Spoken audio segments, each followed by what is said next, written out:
mon nom est Tim. Passionné d'arts martiaux, je vous propose de rencontrer les plus grands champions. Venez avec moi à la découverte de ces guerriers du bout du monde.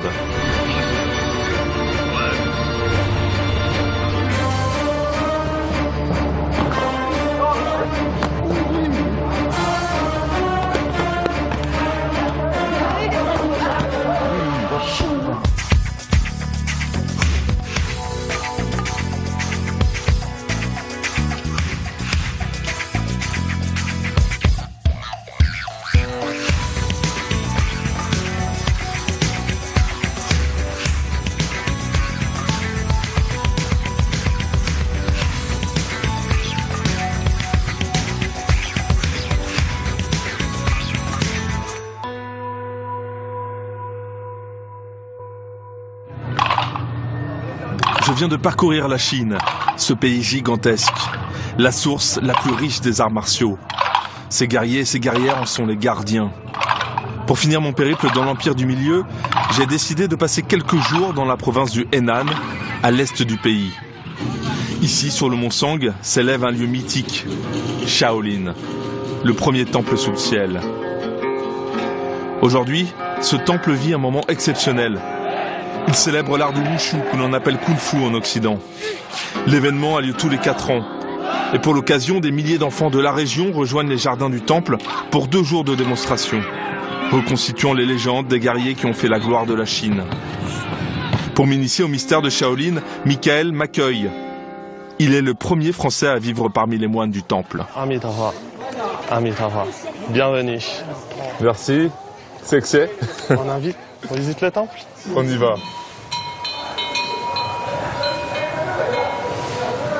Alors Michael, merci de m'accueillir dans ce temps. Je t'en prie. Merci. Je t'en prie. Et ça c'est pour dire bonjour alors? Pour dire bonjour, saluer, remercier, c'est salut bouddhique. Salut bouddhique. Ici les moines pratiquent le bouddhisme Shan, appelé aussi Zen. Au fil des siècles, cette spiritualité s'est mêlée à celle des arts martiaux. Mais c'est d'abord la passion du Kung Fu qui a poussé Michael à venir s'installer ici. Je me sentais stressé, énervé en France et insatisfait. J'avais un travail, j'avais de l'argent, je roulais en Mustang, je me sentais pourtant insatisfait. D'accord. Travailler dans des bureaux, rester enfermé dans une pièce toute la journée, c'était pas mon truc. Ouais, tu étais quelqu'un de speed Ouais, j'étais speed, impulsif. Impulsif? Ouais. Je me suis toujours intéressé aux arts martiaux, plus particulièrement à Shaolin, de par sa réputation naturellement. Ton premier voyage ici, qu'est-ce qui s'est passé? J'ai su que je voulais être ici. J'ai su que je voulais vivre comme ça, ouais. Ce mode de vie, ce mode de pensée, ces aptitudes physiques de par les arts martiaux chinois, c'est les temples, l'environnement, l'atmosphère, les montagnes. J'ai su que je voulais être ici. Si ça t'intéresse, on peut s'essayer aux arts martiaux de Shaolin. Ah, je suis impatient. Voilà. Donc pour ça, je te propose de revêtir les habits de moine. Merci. Ce sera plus confortable. Merci beaucoup. Voilà.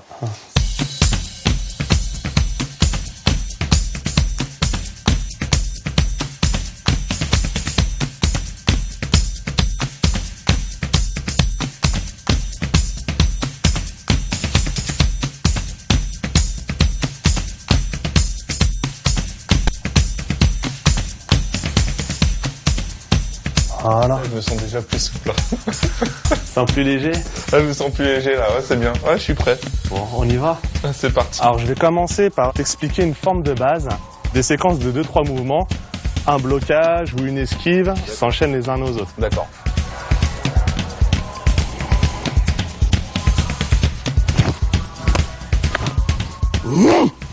Le Kung Fu de Shaolin est un mélange de formes, de parades et d'attaques. Les répéter face à un adversaire imaginaire s'appelle faire un Tao.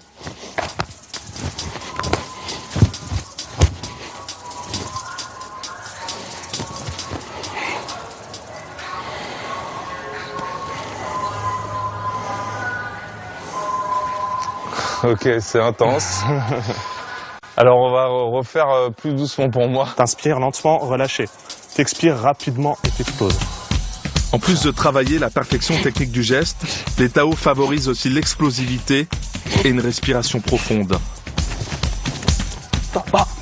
Toi, tu peux frapper comme ça. Mais le Tao est surtout une passerelle vers le combat réel. Ouais. Tu peux bloquer, faire 1, 2. Tu peux bloquer, faire 1, 2 et 3. T'imagines qu'il frappe. Ok. Et là, tu bloques. Tu répliques. Point pied. Ah, tu pour descendre. Ça craint. Je suis désolé. Allô? 哎，李飞，现在在泰林拍东西。Ce que je t'ai fait précédemment dans le Tao, qui paraît souple et un peu mou, Ouais. je vais te montrer à quoi ça peut servir. D'accord, je t'attaque alors. Vas-y. Go. Elle est belle. Elle a littéralement propulsé en arrière. Ouais. Impossible de résister. Et encore, j'ai senti que tu as retenu l'intensité de la frappe. Ouais. Mais j'ai quand même...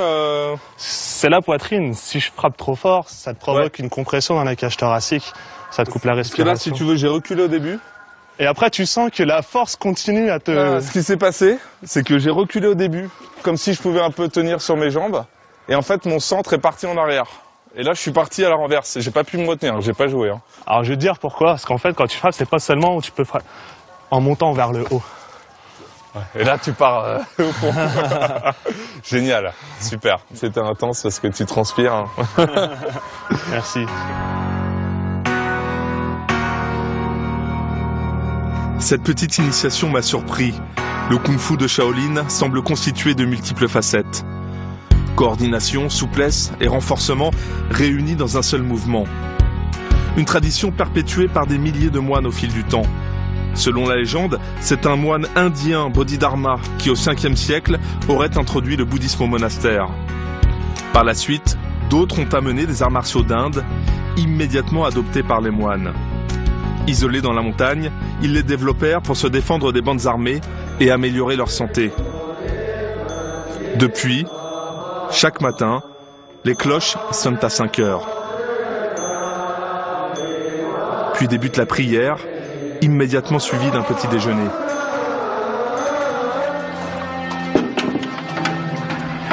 Du pain trempé dans du lait, du silence. Le repas est avant tout une méditation. Le temps du recueillement et de l'observation, avant celui de l'entraînement.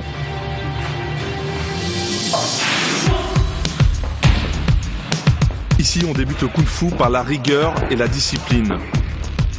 L'accent est mis sur la souplesse du corps pour habituer les pratiquants à tous les mouvements dès le plus jeune âge.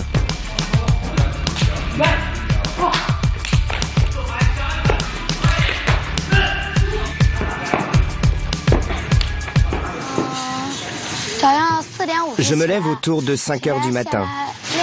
D'abord, je récite mes prières, ensuite je prends le petit déjeuner et après je m'entraîne.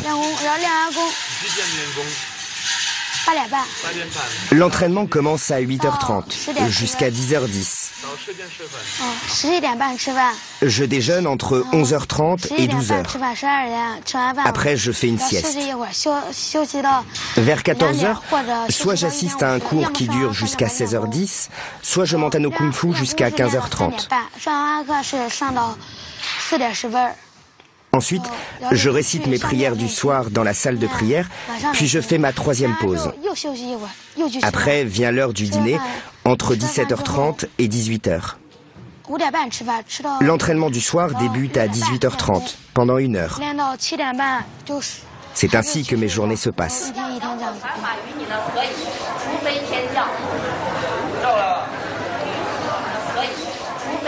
C'est dans ce temple bouddhiste depuis 3 ans.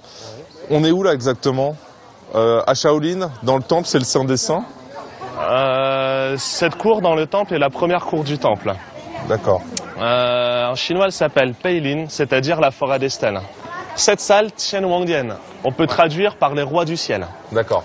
La salle des rois du ciel. Dans le bouddhisme, il y a 8 styles de bouddhisme. Le bouddhisme de Shaolin est le bouddhisme zen. En chinois, on dit le Chan. Chan. Dans tous les temples bouddhistes zen, à l'entrée, tu as ces 2 gardiens. Ils protègent le temple des visiteurs. Ouais, je vois. Donc, je te suis donc dans la grande cour. Tu m'avais parlé de cette stèle ancienne qui est là-bas. Alors à droite, oui, tu as la stèle la plus ancienne du temple. Elle a 1300 ans. Jet Li avait tourné son premier film qui s'appelle Le Temple de Shaolin, qui raconte une histoire vraie. C'est celle-ci. Ouais, d'accord, on va y aller. Qui raconte l'histoire de 13 moines qui aidèrent un empereur. Ça date d'il y a 1300 ans et cette stèle date de 1300 ans et raconte cette histoire. À l'époque, la Chine était très pauvre, l'empereur était mauvais, donc des moines guerriers ont aidé un autre empereur à prendre le trône. Le temple était isolé dans les montagnes, tu avais des statues en or et les brigands eux aussi se cachaient dans les montagnes. Et donc parfois venaient piller le temple, tuer les moines et c'est comme ça qu'ils ont commencé à vouloir se défendre. Arts martiaux, pour se défendre. Avec Shaolin sont nés les arts martiaux avec une morale. Le bouddhisme, une éthique, une certaine hygiène de vie, de par cette combinaison physique et mentale. Alors voici la salle de prière, je t'invite à prendre des encens si tu le désires. Je vais faire une petite donation au temple alors du coup.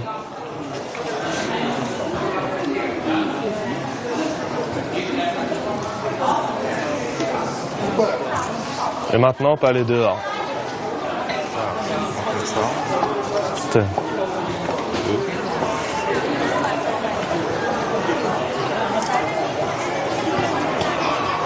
Maintenant, avec la main droite, tu plantes en premier celui du milieu. Celui du milieu, d'accord. À droite. À droite. Et le dernier avec la main gauche à gauche. Maintenant, on retourne dans la salle pour s'incliner 3 fois. Parfait. 3 encens pour les 3 trésors du bouddhisme. Le Bouddha, le Dharma qui est l'enseignement et la Sangha, la communauté des croyants. On descend.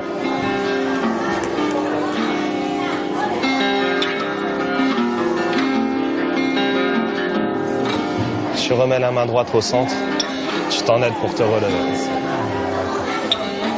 Deuxième fois.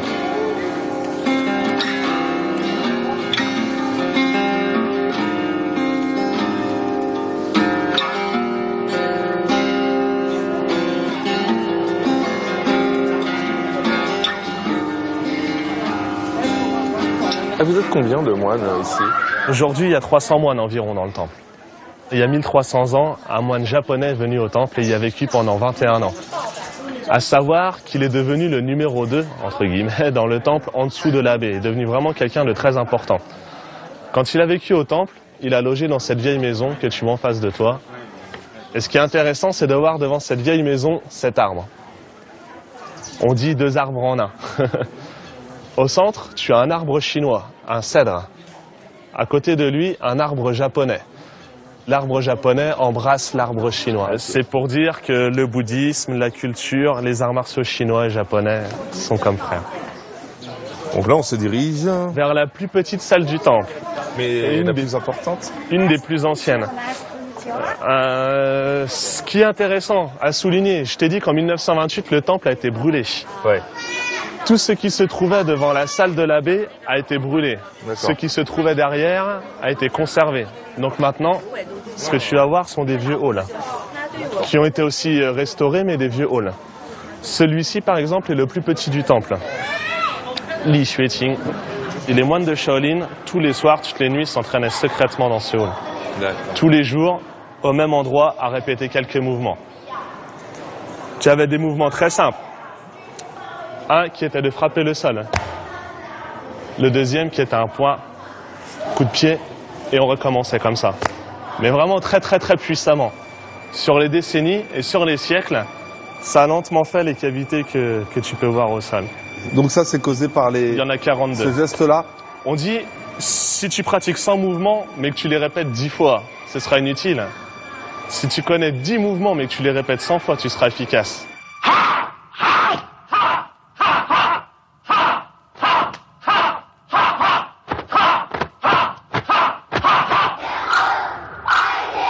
Aujourd'hui, l'abbé Shi Yongxin me fait l'honneur de me recevoir. C'est la plus haute autorité du temple de Shaolin. Le temple Shaolin est non seulement le centre névralgique du bouddhisme Chan, mais il est aussi le lieu de naissance du Kung Fu Shaolin. Le temple est un patrimoine culturel remarquable. Beaucoup de bouddhistes et de touristes venus du monde entier viennent ici pour des motifs différents. Certains pour prendre la voie de l'éveil, certains pour purifier leurs âmes, et d'autres simplement pour le bien-être. Nous faisons tout notre possible pour les aider à être délivrés de leurs souffrances. C'est ça, le principe fondamental du bouddhisme.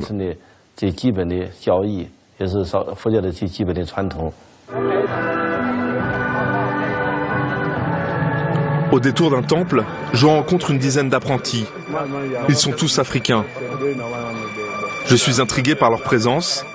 Ils me proposent de nous revoir pour un entraînement.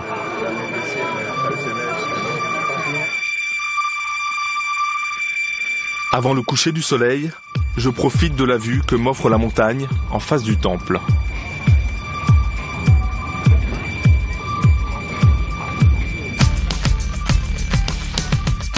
Ces jeunes pensionnaires ont bénéficié d'une bourse d'études, tous sélectionnés sur dossier grâce à un programme initié par le premier moine noir du temple, le Camerounais Dominique Satnang. Kung Fu, médecine traditionnelle, cours de chinois, au terme de cette formation de 5 années, ils ne vont pas devenir des moines, mais des experts en culture chinoise.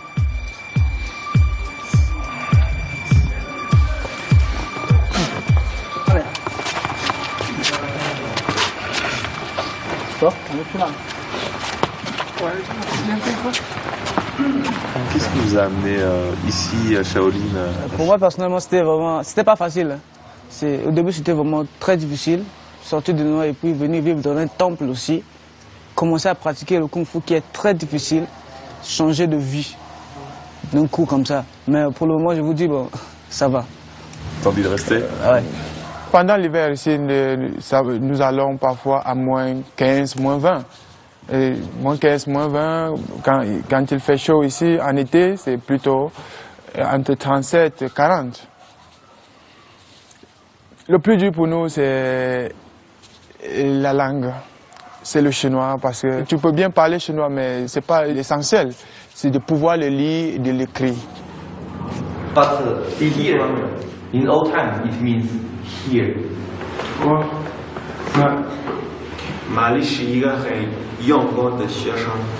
Quand vous arrivez, on vous reçoit, on vous dit voilà, le temple est là. Le but c'est de faire le Kung Fu, la langue et puis la médecine. Et on a commencé avec les entournements. Voilà, on était bien reçus. J'ai vu les gens que quand il y avait beaucoup de monde dans le temple, les touristes sont surpris de vous voir parce que vous êtes habillés en élève, avec les tuniques. Et vous êtes noirs, ils n'ont pas forcément l'habitude de voir des noirs. Quand ils voient un noir au temple de Shaolin, l'accès n'est pas facile, ce n'est pas donné à n'importe qui d'entrer au temple de Shaolin par la grande porte. Voilà pourquoi ils sont tellement surpris de nous trouver autant, parce qu'il y a des Chinois qui ne parviennent, qui ont l'envie, qui veulent même entrer au temple et qui n'ont pas cet accès-là. Vous voulez retourner au pays ensuite? Qu'est-ce que vous allez en faire du chinois, de l'apprentissage de la médecine traditionnelle et du bouddhisme? Qu'est-ce que vous allez en faire là-bas une fois rentré? La première chose, c'est d'abord aller servir le pays en tant que médecin sportif. Je peux créer soudain un centre de formation, des centres de formation où nous pouvons y trouver non seulement du Kung Fu, du bouddhisme et de la médecine chinoise. Parce que nous irons jusqu'à l'acupuncture, le massage et beaucoup d'autres choses que nous ne connaissons pas encore.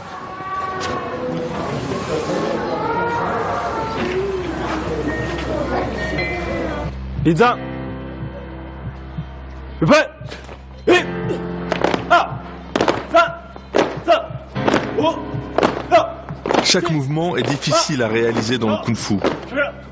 Cet art est vraiment exigeant.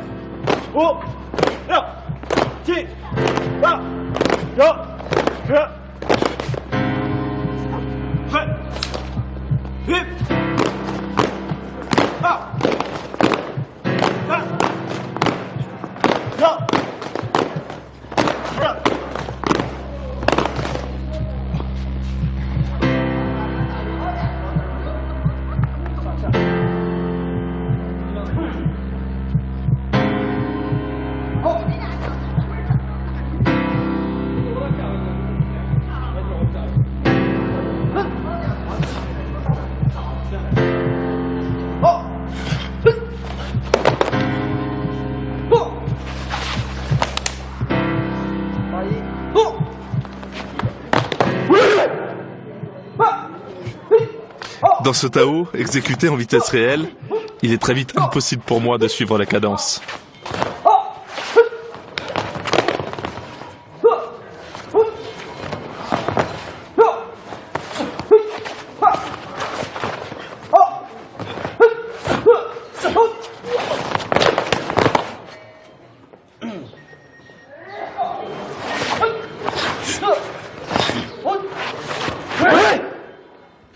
Shaolin est bien le lieu des arts, mais on n'y apprend pas seulement le kung-fu. Ici résident les meilleurs spécialistes de l'art de l'écriture au pinceau, la calligraphie.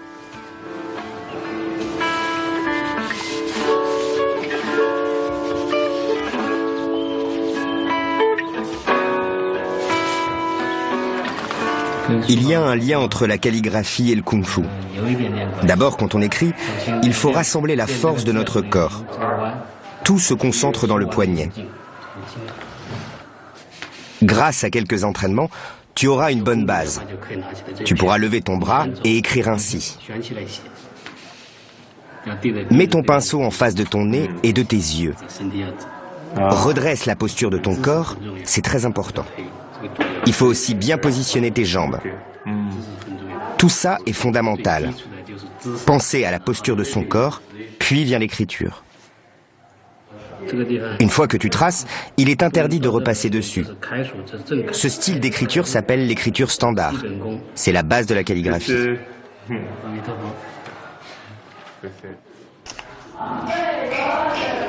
Apprendre, encore et toujours. Les moines sont des éducateurs autant que des écoliers. D'ailleurs, le temple compte une dizaine de classes élémentaires où toutes les matières sont enseignées. Bonjour. Bonjour, professeur. Merci. Est-ce que je peux regarder la classe un instant? Merci.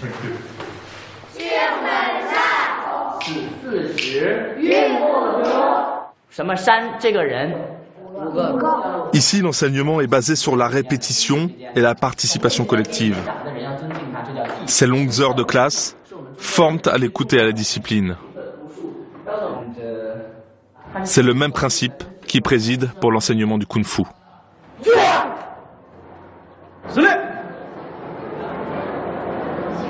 La vitrine de Shaolin, c'est son équipe de démonstration qui parcourt le monde de spectacle en spectacle.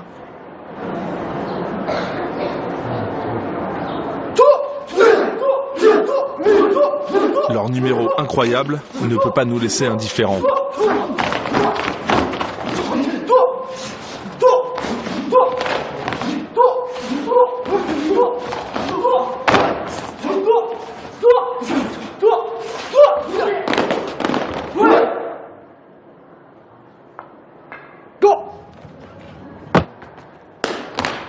Exécuté seul ou en groupe, chaque geste est une performance hors du commun. Mais tous sont issus du kung-fu de Shaolin.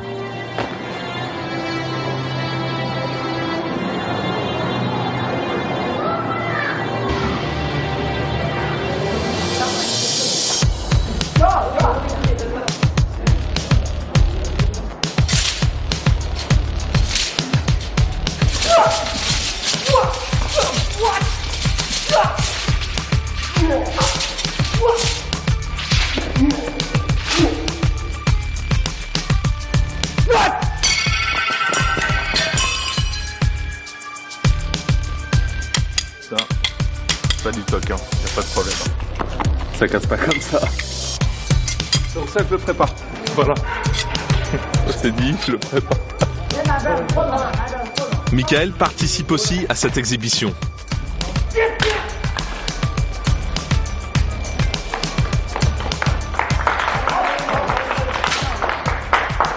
Puis il me propose d'essayer à mon tour. Je n'hésite pas une seconde. Alors je me mets. Ok. 1, 2.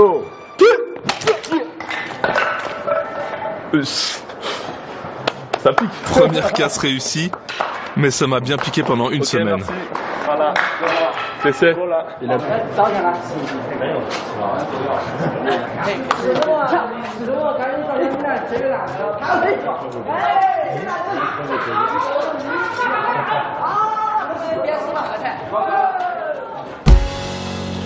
La deuxième étape de mon voyage m'a fait réaliser qu'il est aussi important de travailler le corps que de cultiver l'esprit.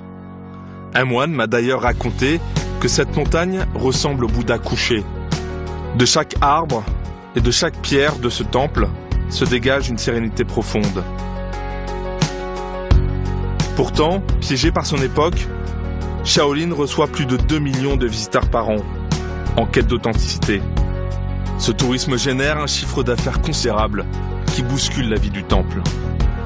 Mais pour moi, il est temps de quitter la Chine millénaire. Je resterai en Asie, direction la Thaïlande, plus au sud. Au royaume de Siam, on pratique la boxe thaïlandaise. Une véritable industrie aussi, mais surtout une fierté nationale.